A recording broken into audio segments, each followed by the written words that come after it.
नमस्कार, मैं अमित शुक्ला एग्रीवर्ल्ड में आप सभी का स्वागत करता हूं। आज हम चर्चा करेंगे तुअर के बारे में और ये काफ़ी डिटेल रिपोर्ट होने वाली है और अंत तक बने रहिए इस वीडियो में ताकि आप तक जो भी है बाज़ार की अभी तक जो सीज़न है जनवरी से लेकर अभी जुलाई में हम 24 तारीख हो गई है, अभी तक प्राइस का मूवमेंट क्या रहा और बुआई कैसी है, सप्लाई डिमांड कैसा है, स्टॉक लेवल कैसा है, स्टॉकिस्ट का मूड कैसा है, इसके अलावा बुआई और हम हर पहलुओं पे बहुत विस्तृत से चर्चा करेंगे, तो अंत तक बने रहिए। तो चलिए शुरू करते हैं। सबसे पहले हम बात करेंगे तुअर का जो सीज़न स्टार्ट हुआ था जनवरी में। अगर हम जनवरी से दिसंबर लेते हैं सीज़न, तो जनवरी स्टार्टिंग में क्या हुआ कि तुअर लगभग 7,7200 बिल्टी तुअर के भाव थे और लगभग 65-6800 के आसपास मंडियों में तुअर बिक रही थी।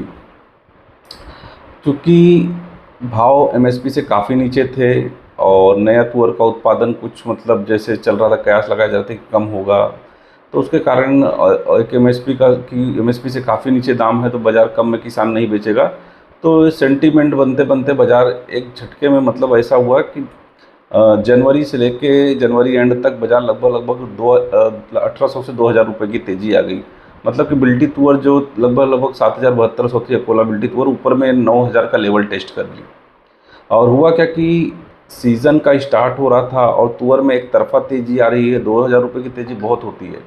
तो उस समय क्या हुआ कि स्टॉकिस्ट ट्रेडर सबको लगा कि भाई हमारा बाज़ार तो बढ़ते जा रहा है, हमारे हाथ में कुछ नहीं, तो सब ने धीरे धीरे करके जिसको जहाँ से हो सकता था, फिजिकल वालों ने फिजिकल में तुअर इधर उधर से करके बाय किया, जो भी नया तुअर जहाँ से भी आ रहा था। तो और फरवरी में भी धीरे धीरे बाज़ार जब वापस से थोड़ा रिवर्स हुआ, नीचे आने लगा, तो लोग को लगा कि भाई कि बाज़ार इतना ऊपर में 9,000 गया है, 85 की रेंज में 4-5 रुपये कम मिल रहा है, 7 रुपये कम मिल रहा है, तो लोगों ने उस भाव पे भी स्टॉक किया। तो हुआ क्या कि उसके बाद से बाज़ार जैसे जैसे सप्लाई बढ़ते गई, बाज़ार धीरे धीरे डाउन होते गया और कई कारण धीरे धीरे फरवरी मार्च में डिमांड और स्लो था, तो मार्केट एक रेंज बाउंड हो गया। आपको बता दूं कि उसके बाद अकोला बिल्टी तुअर जो है, जो जनवरी में पीक 9,000 का लगाया था इसने 29 जनवरी को, उसके बाद जो डाउन आया, उसके बाद नीचे नीचे बॉटम इसका समझिए कि मैं आपको बता दूं कि लगभग 5 मई को इसने 7800 के आसपास का भाव टेस्ट किया था अकोला बिल्टी ने 5 मई को, और ऊपर में लगभग समझिए कि 82-83 अभी जो रिसेंट हाई बनाया है, अभी रिसेंट में इसने फिर से हाई के आसपास गया है। लेकिन अभी भी बता दूं कि जो स्टॉकिस्ट हैं, स्टॉकिस्ट को अभी भी मोटा नुकसान हो रहा है, क्योंकि लगभग उन्होंने 82, 85, 88 की रेंज में ज़्यादातर लोग तुअर को परचेस किए हैं और पिछले 6-7 महीने का ब्याज भरा लगा दे तो काफ़ी उनको नुकसान हो रहा है। कि उनका पड़तल ही लगभग 85 के ऊपर एवरेज आ रहा होगा सभी का मिला ले, तो अभी बाज़ार चल रहा है कम से कम 200-300 रुपये नीचे। तो अगर बाज़ार यहाँ से 200-300 बढ़ेगा तब जाके उनको ब्रेक इवन होगा और 9,000 के आसपास तक जाए तब थोड़ा बहुत मुनाफा लेके जा पाएंगे। तो ये हो गई स्टॉकिस्ट की स्थिति और अभी तक का जो प्राइस मूवमेंट था। और बाज़ार इस बीच में काफ़ी हमने देखा लेमन में काफ़ी गड़बड़ लगी थी। इस बार लेमन में तो क्या हुआ कि थोड़ा क्वालिटी को इशू के कारण एक्चुअल उतना मिलर्स की डिमांड नहीं रही, बाज़ार मूवमेंट काफ़ी वाइल्ड थे इस बीच में, जिसकी वजह से जो दाल का डिमांड है काफ़ी ड्रास्टिक इफ़ेक्ट पड़ा है उसके ऊपर। बट जैसे जैसे हम मार्च अप्रैल जैसे जैसे निकलते गया तो एल नीनो का एक जो है भूत करके जैसे बोल सकते हैं कि आ गया कि आगे चल के एल नीनो होगा। वो कई सारी मौसम एजेंसियों ने लगाया, एमडी ने भी एक अंदेशा लगाया कि भाई कि आगे चल के एल नीनो ये साल हो सकता है बारिश कम रहेगी, और उन्होंने अपने जो फोरकास्ट थे रेनफॉल के, मानसून के फोरकास्ट थे, उन्होंने उसमें भी कमी की, जो बिलो नॉर्मल फोरकास्ट किया था। तो जून से जैसे कि बुआई का सीज़न स्टार्ट होता है तुअर का, तो अब बात करें तो बुआई का सीज़न इस बार जून मानसून स्लो स्टार्ट हुआ। जून में पूरा अगर देखें तो लगभग 40% बिलो नॉर्मल रेनफॉल रिकॉर्ड किया गया इंडिया लेवल पे, जिसमें महाराष्ट्र कर्नाटक जो मेन तुअर के एरिया हैं उनमें काफ़ी कमी हुई रही बारिश की, जिससे बुआई की स्पीड बोले तो बहुत स्लो थी और काफ़ी डिले भी धीरे धीरे होते गया। हालांकि अभी हाल फिलहाल में कुछ बारिश ज़रूर हुई और हमारा मानना है कि तुअर के जो सोइंग आइडियल सोइंग अगर विंडो बोले तो 1 जून से लेके लगभग लगभग 15 जुलाई तक का विंडो आइडियल माना जाता है, चाहे महाराष्ट्र के लिए हो या कर्नाटक के लिए हो। सबसे पहले महाराष्ट्र में सोइंग होती, कर्नाटक में सोइंग होती है, तेलंगाना में होती है, देन उसके बाद महाराष्ट्र में। तो अभी आपको बता दूं कि जो रेनफॉल की डेफिशिएंसी लगभग लगभग मुझे लग रहा है 15 लगभग जुलाई तक थी काफ़ी एरिया में, बट 15 अगस्त के बाद थोड़ा महाराष्ट्र में और उसके बाद कर्नाटक के कुछ क्षेत्रों में बारिश ज़रूर थोड़ा इम्प्रूव हुआ है। और उसके बाद थोड़ी बुआई की पेस हमें लग रहा है कि अभी जो 15 से 30 जुलाई का जो पीरियड है, इस पीरियड में थोड़ी सोइंग इम्प्रूवमेंट होगी, क्योंकि उसके पहले तक मैं बता दूं 15 जुलाई तक का स्टेटस ऐसा मुझे जो मिल रहा था, हम लोग लगातार कर्नाटक में लगभग लगभग कम से कम 20-25 मंडियों में बात करते हैं डेली। तो जो जानकारी निकल के आ रही थी कि 30-40% से ज़्यादा बुआई नहीं हुई है, वो भी हाईएस्ट मैं बता रहा हूँ आपको पूरे कर्नाटक की। और तो अब 15 जुलाई के बाद जो बारिश हुई है उसके बाद मतलब लगभग 60-70% जो सोइंग होना है। अब देखना है कि किसानों का क्या रुझान रहता है, क्योंकि बुआई का एक बड़ा जो आइडियल पीरियड है वो निकल चुका है। हो सकता है कि इसमें थोड़ी बुआई किसान धीरे धीरे करे, फिर भी क्योंकि जुलाई, मेरा मानना है कि जुलाई 15 से लेके फर्स्ट वीक ऑफ अगस्त तक मैंने कर्नाटक में देखा है बुआई होते हुए। मैंने कई बार सर्वे के लिए गया है तो उस दौरान देखा भी है। बट अमूमन क्या होता है कि जब जुलाई 15 के बाद और जो अगस्त में जो सोइंग जितना डिले होता है तो उसमें यील्ड हमने देखा है कि काफ़ी ड्रास्टिकली कम होता है। आपको बता दूं कि जो नॉर्मल विंडो जो होता है उसमें सोइंग होता है तो लगभग लगभग 6-7 कुंटल के आसपास तक का यील्ड आ जाता है अच्छे खेतों में। और यही जब लेट सोइंग होती है 15 जुलाई के बाद या फिर जुलाई एंड या अगस्त फर्स्ट वीक में, तो उसकी यील्ड लगभग 2-3 कुंटल तक हो जाती है, मतलब 50% या 50% से यील्ड कम हो जाता है।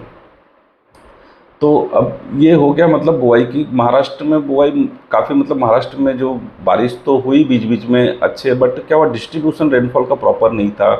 जैसे नांदेड़ हो गया, हिंगोली हो गया, यवतमाल हो गया और अमरावती, नागपुर, इन सब मतलब 15 जुलाई तक बहुत अनइवन रेनफॉल था। रेनफॉल जरूर कुछ डिस्ट्रिक्ट में नॉर्मल से अबव था अगर आईएमडी का डेटा देखें, बट जो डिस्ट्रीब्यूशन था रेनफॉल का, जैसे अकोला में मान ले तो एक एग्जांपल के लिए बताता हूँ कि अकोट में अच्छी बारिश हो गई, बट दरियापुर में, अकोला जो डिस्ट्रिक्ट है वो से, बट वहाँ पे बारिश नहीं हुई तो वहाँ पे सोइंग डिले हो गई, नहीं हुई। तो इस तरीके के मतलब इंस्टेंस देखने को मिले इस बार। और अभी बुआई का क्या रहेगा स्टेटस थोड़ा बोलना कठिन होगा, बट मेरा मानना है कि चूँकि ऑलरेडी हम 24 तारीख हो गई है, किसान काफ़ी तेज़ी से बुआई तो कर रहा है, बट मुझे लग रहा है कि जो ग्राउंड रिपोर्ट मिल रही है कि इस बार हो सकता है 10 से 15% बुआई हो सकता है कम रहे, क्योंकि आइडियल जो सोइंग विंडो निकल गया तो किसान भी थोड़ा सोच रहा है कि अभी करेंगे, और अगर मान लो खुदा ना खास्ता आगे चल के कुछ प्रॉब्लम हुई फसल को तो रिसोइंग के लिए भी टाइम नहीं रहेगा। तो कुछ किसान ऐसे भी हैं कि मतलब अभी फ़िलहाल जो ऐसा लग रहा है कि अभी खेत खाली छोड़ देंगे, आगे चल के रबी की सोइंग करेंगे। तो ये हो गई बुआई की स्टेटस। अभी यील्ड क्या आएगा इसके बारे में बोलना कठिन होगा। मुझे लग रहा है कि जैसे विभिन्न इंटरनेशनल एजेंसीज ने जो एल नीनो के जो फोरकास्ट किए हैं कि अगस्त के बाद जो सेकेंड फेज ऑफ मानसून है उसके बाद इसकी इंटेंसिटी धीरे धीरे करके मंथ ऑन मंथ बढ़ेगी। तो अगस्त, सितंबर, अक्टूबर, नवंबर, तो इस दौरान मतलब जो है बारिश कम रहेगी, जो मानसून सीजन अगस्त सितंबर का, और उसके बाद जो है पोस्ट मानसून सीजन थोड़ा कम रह सकता है, टेम्परेचर बढ़ सकते हैं। तो ये सारे आगे चल के जो है जो बाज़ार को, तुअर को, क्रॉप को जो इफ़ेक्ट कर सकते हैं, सब देखने वाली चीज़ें होंगी।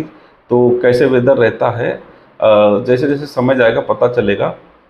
तो इस चीज़ों पर भी स्टॉकिस्ट तो इन चीज़ों को देख रहा होगा कि आगे के वेदर कैसे रहते हैं। मुझे लग रहा है अभी स्टॉकिस्ट तो जल्दी माल बेचेगा नहीं, क्योंकि उनको लॉस है, तो वेट करेगा अगस्त एंड तक कि क्या सिचुएशन रहता है उसके बाद।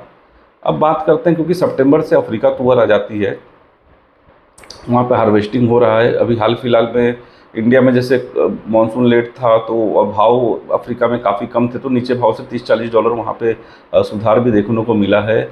और अगर क्रॉप की बात कर ले अगर, तो अफ्रीका में हम जैसे पिछले साल जो एक हमारा एस्टिमेट था लगभग 10.25 से 11.5 के बीच में हम एस्टिमेट लगा रहे थे क्रॉप होगा, और लगभग उतना हमने इंपोर्ट के माध्यम से देखा, इंपोर्ट जो आया है तो मोरलेस उसी के आसपास ही रहा। तो इस साल हमारा मानना है कि जो उत्पादन है, टोटल उत्पादन लगभग 10 से 11 लाख टन, थोड़ा सा लास्ट ईयर से कम रहेगा। इसका मेन कारण है कि मोजाम्बिक और मलावी में उत्पादन कम रहेगा, बट ये जो कमी है मतलब लगभग समझिए एवरेज में 15-20% लगभग कम होने की जो रिपोर्ट मिल रही है।